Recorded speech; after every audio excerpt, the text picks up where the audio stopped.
You ask Tiger to solve. This deals with linear equations with one unknown. The final result is x equals 381. Let's solve it step by step. Group all constants on the right side of the equation.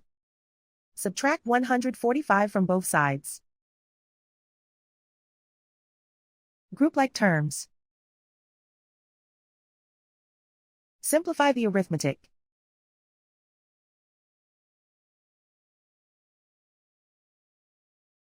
Convert the x into a positive number.